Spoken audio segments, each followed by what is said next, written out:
आज पुण्यात वसंतदादा शुगर इन्स्टिट्यूटची 47वी वार्षिक सर्वसाधारण सभा आणि पारितोषिक समारंभ पार पडला। या कार्यक्रमासाठी उपमुख्यमंत्री अजित पवार, शरद पवार, जयंत पाटील, दिलीप वळसे पाटील यांच्यासह अन्य मान्यवर उपस्थित होते। या कार्यक्रमादरम्यान अजित पवार यांनी प्रसार माध्यमांशी संवाद साधला आहे।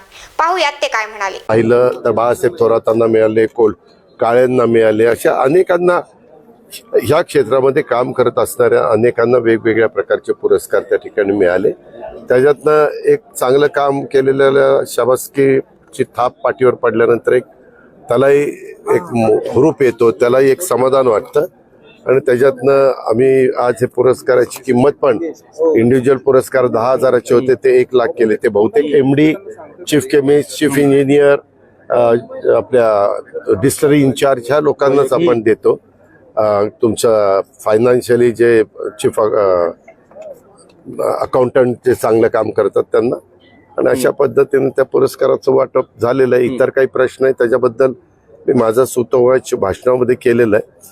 मी मीटिंग पण त्यांची घेणार आहे आणि त्या मीटिंगमधनं जेवढे काही प्रश्न मार्गी लावता येतील महायुतीच्या वतीनं, राज्य सरकारच्या वतीनं ते लावण्याचा प्रयत्न करणार। साखर निर्यातीचा कोटा 10 लाख मेट्रिक टन आलाय, त्याच्यातला 4.25 लाख मेट्रिक टन आपल्या महाराष्ट्राचा हिस्सा आहे आणि सध्या रेट 3800 रुपये आहे एक्स फॅक्टरी, परंतु थोडंसं थांबलं तर अजून दर वाढण्याची शक्यता आहे। त्याच्यावर कोणी काही घाई करू नये असं आव्हान मी केलंय, कारण पुढं 3 आठवड्यांनी रमजान आहे, जगामध्ये सगळीकडे तो साजरा केला जातो आणि तेव्हा मोठ्या प्रमाणात साखरेची डिमांड जगभर त्या ठिकाणी वाढते आणि त्याच्यामुळे तेव्हाही दर वाढतील। आणि साधारण आमच्या ह्या क्षेत्रातल्या ज्यांचा ह्याचा गाढा अभ्यास आहे, जे फेडरेशनमध्ये काम करतात किंवा ह्या क्षेत्रात काम करतात, त्यांचं असं मत आहे की एप्रिल, मे, जून या काळामध्ये साखरेचे दर चांगले त्या ठिकाणी राहतील। आम्ही आता उद्या अमित साहेबांच्या बरोबर पण आमचा कार्यक्रम आहे, तिथं पण आम्ही विनंती करणार आहे की ज्यूस टू इथेनॉल आणि बी हेवी टू इथेनॉल हे जे दर त्या बाबतीमध्ये वाढवून द्या। MSP पण वाढवली पाहिजे, कारण 4-5 वर्ष झाली MSP 3100च आहे आणि FRP मात्र वाढत गेलेली आहे। त्याच्यामुळं साहजिकच शेतकऱ्यांना भाव उद्याच्याला वाढून द्यायचं म्हटलं तर साखर पण त्या दरामध्ये गेली तरच भाव वाढून देता येतो।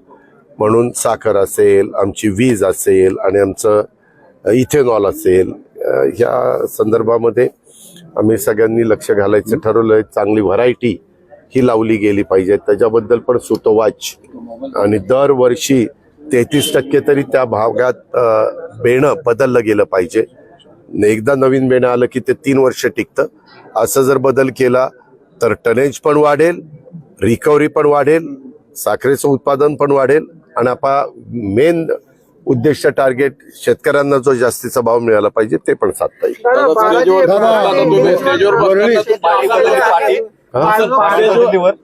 नावाची पार्टी बदलली, शेजारी पार्टी होती काय होतं तसं काही नाही। त्याच्यामध्ये बाबासाहेबांना काही साहेबांशी बोलायचं होतं तर मी केव्हाही बोलू शकतो, म्हणून बाबासाहेबांना मध्ये बसवलं। मी तिथं असलो तरी मला बोलता येतच होतं ना, माझा आवाजच आहे की 2 खुर्च्या सोडून देखील तिसऱ्याला ऐकू जातं। त्याच्यावरती हे काही बातमी होऊ शकत नाही। त्यामध्ये एक मी बाबासाहेब पहिल्यांदा सहकार मंत्री झाले त्यांना रिस्पेक्ट दिली। 2 वर्ष आला नाहीत वार्षिक, मी कामात होतो। माझे जास्त आमदार कसे निवडून येतील त्याचा 2 वर्ष विचार करत होतो।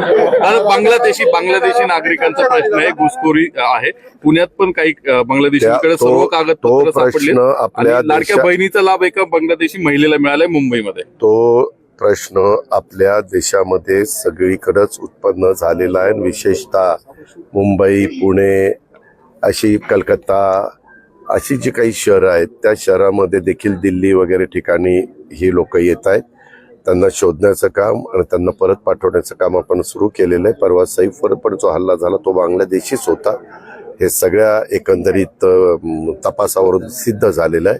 आणि आम्ही मागच्या वेळेस आम्हाला मर्यादित वेळ होता, त्याच्यावर लाडकी बहिणाचं आम्हाला आधार कार्डशी लिंकअप करायचं होतं, ते दुर्दैवाने आम्हाला करता आलं नाही कारण वेळ कमी होता। आता त्याच्या संदर्भामध्ये खरोखरीच ज्या लाडक्या बहिणीला तो लाभ द्यायचा आहे तो लाभ देण्याच्या संदर्भामध्ये आम्ही हळूहळू पावलं उचलतो. विक्रोळीच्या दादा रिकव्हरीचा अजिबात विचार नाही. विक्रोळीमध्ये दादा सूर्यानगर आहे, त्या ठिकाणी एकच भिंत जी आहे ती 10 वेळा बांधल्याचं दाखवलंय. 2014 ते कोणी दाखवलं? मुंबई म्हाडाच्या वतीनं बांधण्यात आलेली आहे. मुंबई तुम्ही माहिती दिली, मला त्याची माहिती नाही. मी आता तुमच्याशी बोलून मुंबईला चाललोय. गेल्यानंतर म्हाडाच्या संबंधितांना, वलसा नायर आणि जे कोणी असेल त्यांना बोलून घेतो आणि त्यांना विचारतो. साहेबांची तुमची काय चर्चा झाली?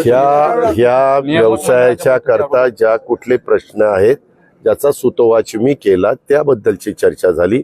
त्याच्यात सहकार खातं होतं, त्याच्यात एक्साईज होतं, त्याच्यामध्ये कृषी होतं आणि त्याच्यामध्ये ऊर्जा होतं. कारण ह्या 4 विभागाचा संबंध आपल्या ह्या इंडस्ट्रीचा, ह्या व्यवसायाचा आणि आमच्या राज्य सरकारच्या डिपार्टमेंटचा येत असतो. आणि बाकीचे आपले VSI मधले जे काही प्रश्न आहेत, VSIच्या घेतलेल्या जमिनीत उचल पाणी परवाना, कुठं लेवलिंग, कुठं काय. कारण मी मध्ये लोणारवाडीला पण भेट दिलेली होती, नायगावला पण भेट दिलेली होती. त्याच्यावर मी भेट दिल्यानंतर माझं स्वतःचं काय मत आहे ते सांगण्याचा प्रयत्न मी चेअरमन साहेबांना, व्हाईस चेअरमन साहेबांना, संचालक बोर्डाला केला. कृषी विभागाचा तुम्ही काल आढावा घेतलाय. कृषी विभागाचं 7 लाख शेतकऱ्यांचं ठिबक अनुदान थकीत आहे, 22 लाख शेतकऱ्यांचं कृषी यांत्रिकीकरण. कालच मी कृषीचा आढावा घेतलाय. त्याच्यात काही गोष्टी 1 रुपयामध्ये पीक विमा आणि इतर गोष्टी आम्ही कुठलंही राज्य सरकार चांगल्या भावनेने योजना देण्याचा प्रयत्न करतो. कारण काही प्रवृत्ती अशी विकृत असते की त्याच्यातनं गैरफायदा कसा घेता येईल ते थोडंसं ह्याच्या बाबतीमध्ये झालंय. जे काही पेपर्स पाहायला मिळतात आणि त्याच्यामध्ये पारदर्शकता काही बाबतीमध्ये कशी आपल्याला आणता येईल, त्याच्यामधले असे जे काही त्रुटी आहेत, जे काही गोष्टी आहेत त्या कशा आपल्याला दूर करता येईल याबद्दल आम्ही सगळेजण लक्ष घातलंय. देवेंद्रजी आल्यानंतर मुख्यमंत्री महोदयांशी पण बोलून त्याबद्दलचे अंतिम निर्णय घेतले. 2 ठिकाणच्या पालकमंत्री पदाचा विषय सॉर्ट आउट होतोय काय? रायगड आणि नाशिक. मुख्यमंत्री आल्यानंतर तो मुख्यमंत्र्यांचा अधिकार आहे. मुख्यमंत्री महोदय सगळ्यांशी चर्चा विनिमय करून मार्ग काढतील याबद्दल मला खात्री. बीडचं एक मुंडेंच्या हत्येचे प्रकरण आहे, ते काल धसांनी सुरू केलं. जे कुठल्या कुणाच्याही हत्या असतील, जर त्याचे काही पुरावे दिले आणि तक्रार दिलेली असेल तर त्याची चौकशी केली जाईल. चौकशीमध्ये जे कोणी दोषी असतील त्यांना निश्चितपणे कायद्याने, नियमाने, घटनेने, संविधानाने जी शिक्षा करणं कडक मधली कडक. म्हणजे त्या सरपंचाची जी काय हत्या झाली ती तर इतकी निगृढ पद्धतीने केलेली आहे की तिथं त्या संबंधितांना फासावरच लटकवलं पाहिजे. त्याकरता 3 जणांना काम एजन्सीला दिलेलं आहे, CID, SIT आणि आपलं न्याय व्यवस्था, न्यायाधीश. हार्वेस्ट 150 शेतकऱ्यांची तक्रार आहे वाल्मिक कराडांच्या विरोधात.